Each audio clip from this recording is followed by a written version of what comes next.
ஆண்டவராகிய இயேசு கிறிஸ்துவின் நாமத்தில் உங்களை சாட்சிகளின் சாட்சி பகுதிக்கு அன்புடன் அழைக்கிறேன். கர்த்தர் எனக்கு நன்மை செய்தபடியால் அவரை பாடுவேன். சங்கீதம் 13ஆம் அதிகாரம் 6ஆம் வசனம். தூய்மைக்கும் பக்திக்கும் புகழ் வாய்ந்தவர் பெனலன், பிரான்சிஸ் பெனலன். இவர் ஒரு பிரதம அத்தியட்சர்.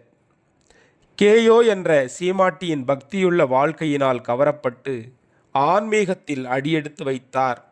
சுயத்தை வெறுத்து கிறிஸ்துவுக்கு தன்னை அர்ப்பணித்தார். இவர் எழுதிய புத்தகங்களும் பிரசங்கங்களும் மிகவும் பிரசித்தி பெற்றவை. 14ஆம் லூயி என்ற அரசனுக்கு ஆன்மீக குருவாக பணியாற்றியவர். சுயத்தை வெறுத்தல் என்னும் கோட்பாட்டை மிகவும் வலியுறுத்தியதால் அவ்வரசனின் வெறுப்புக்குள்ளானார்.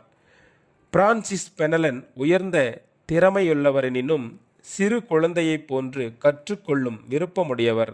தாம் கற்றுக்கொண்டதை தெளிவாக எழுத ஆரம்பித்தார்.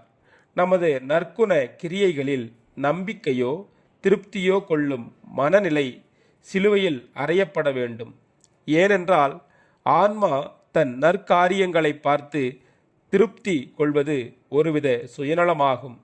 மேலும் தன்னால் நடைபெறும் உண்மை, ஒழுக்கம், விசுவாசம், இரக்கம் இவைகள் தன்னுடையவைகள் என்று எண்ணிக்கொள்வதால் தேவன் தன்னை ஏற்றுக்கொள்வார் என்ற எண்ணங்கொள்கிறது.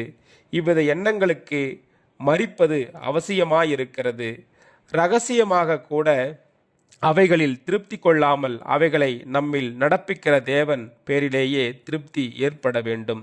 இவ்வாறு கூறிய பிரான்சிஸ் பெனலன் அகவாழ்வு பற்றி பரிசுத்தவான்களின் கூற்று, ஆண்களுக்கு கடிதங்கள் மற்றும் பெண்களுக்கு கடிதங்கள் போன்ற நூல்களை எழுதி திருச்சபையில் மறுமலர்ச்சியை ஏற்படுத்தினார்.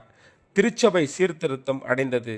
ஆம் அன்பர்களே, நாமும் தேவ மனிதர் பிரான்சிஸ் பெனலனை போன்று சுய கட்டுப்பாட்டுடனும் ஆண்டவரை தேடும் வல்லமையுடனும் ஒவ்வொரு நாளும் கர்த்தருக்காக சாட்சியாக வாழ்வோம். ஜபம். எங்களை அளவில்லாமல் நேசிக்கிற அன்பு தகப்பனே, ஒருவராய் பெரிய அதிசயங்களை செய்கிறவரே, சேரக்கூடாத ஒளியில் வாசமாயிருக்கிறவரே, கர்த்தரே தெய்வம் என்று அறிந்து கொள்ளும்படியாக எங்களை தெரிந்து கொள்ளும் ஆண்டவரே. பிதாவே, இந்த உலகத்தில் உமக்காக நடைபெறும் ஒவ்வொரு ஊழியங்களையும் ஆசீர்வதித்து பலப்படுத்தும் பிதாவே. உமக்காக ஊழியம் செய்யும் ஒவ்வொரு ஊழியக்காரர்களையும் ஆசீர்வதித்து பலப்படுத்தும் தகப்பனே. அவருடைய பொருளாதார தேவைகளை எல்லாம் சந்தியும் ஆண்டவரே. இயேசுவின் நாமத்திலே அப்பா, உண்மையோடும் ஒழுக்கத்தோடும் உத்தமத்தோடும் நடந்து உமது ஊழியத்தை மேலும் மேலும் வளர்த்தும்படியாக ஒவ்வொரு பிள்ளைகளையும் தெரிந்து தேர்வு செய்வீராக தகப்பனே. இயேசுவின் நாமத்தில் இந்த உலகத்தில் எங்களை நேசிக்கிறவர்களையும் நேசிக்காமல் தூசிக்கிறவர்களையும் ஆசீர்வதித்து பலப்படுத்துவீராக. இயேசுவின் நாமத்தில் ஜபிக்கிறோம். ஜபம் கேளு ஜீவனுள்ள நல்ல பிதாவே. ஆமேன்.